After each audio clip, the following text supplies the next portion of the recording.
Today we're going to be preparing Shito, a Ghanaian condiment that goes with wache, rice, fried yam.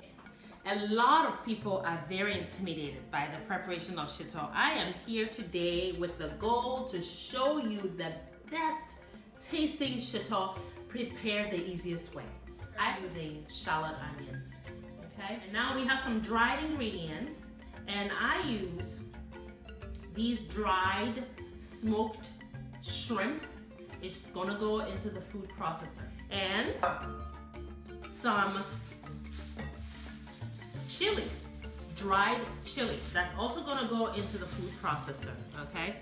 And then we have some garlic, we have some ginger, we have other ingredients that we're going to be putting into the pan here very shortly. That includes our oil, okay? Shito involves a lot of frying, okay? Because the end product has to be completely dry. In order to be really efficient with my time, I prep my ingredients properly before I even begin the cooking process. My shrimp and chilies, which are my dry ingredients, get put in a food processor and turned into a powder form, which I set on the side. And then my wet ingredients, my onions, my ginger, and my garlic get blended, and I strain the excess juice from it, which I use in addition to one beef stock cube in cooking up my beef. The beef then gets cut up into very small pieces, and I fry them up until they are completely dry, dehydrated, and crunchy.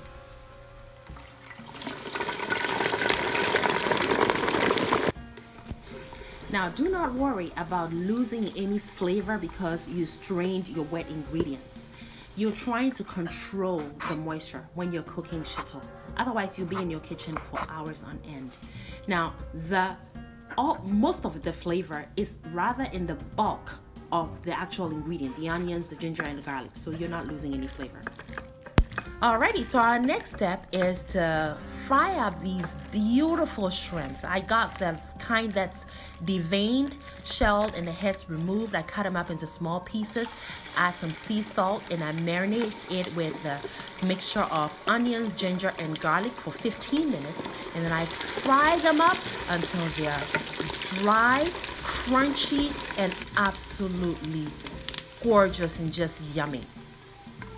Now, these bits of shrimpy, beefy goodness within your Shito is heaven. Heaven is the best way to describe it, okay? It's totally worth it. And I remember when I was going to boarding school, my mom will allow me to cook my Shito this way, and it paired perfectly with anything I ate it with, okay? My gari or whatever it is. And I will not trade that experience with anything else. All right, so as you can see, the actual cooking of the Shito has begun.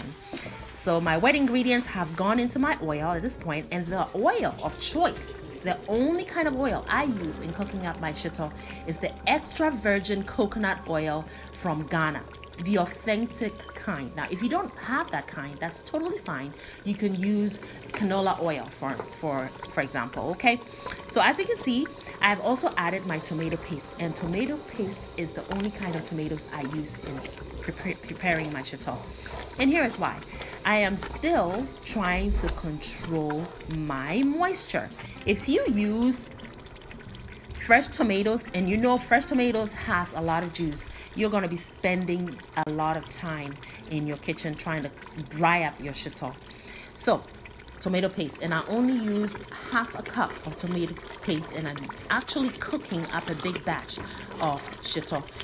And so you only need a small amount of tomato paste to avoid or prevent your Shito from becoming tomatoey and sour. That's not really pleasant tasting Shito when it's sour.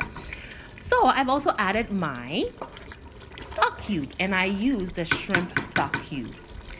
And I've added my salt. At this point, the salt is going in, and it's sea salt, and you notice that I add the salt after I added the stock cube, which has a lot of sodium. The last thing you want is to season any kind of food you cook. Now, you can see the color has changed, and the rim over there shows you that it is reducing because all the fluid in there is getting evaporated, and that's the outcome you want. Cooking shito requires a lot of patience and a lot of time.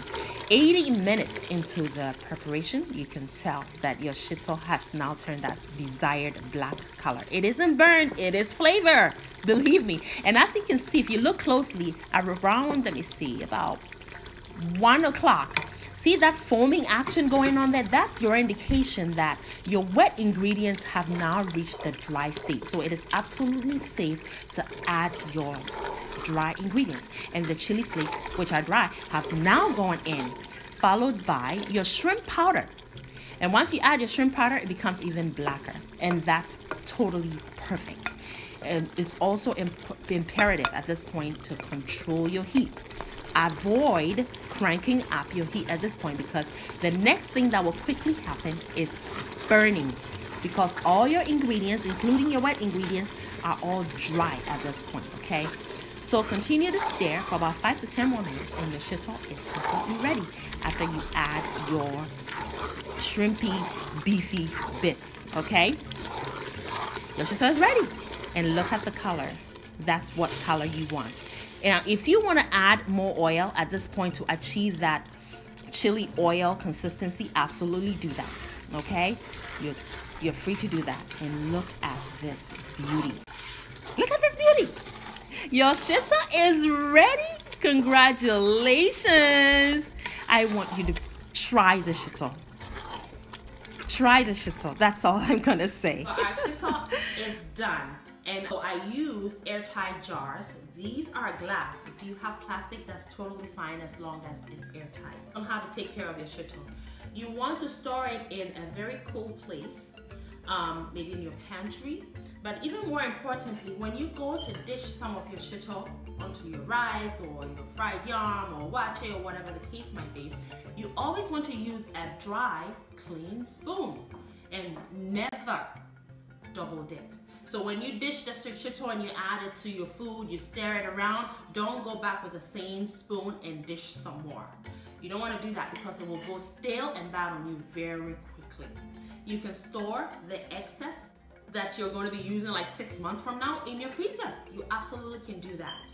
And or your refrigerator, and like I said, you can also put it in your pantry.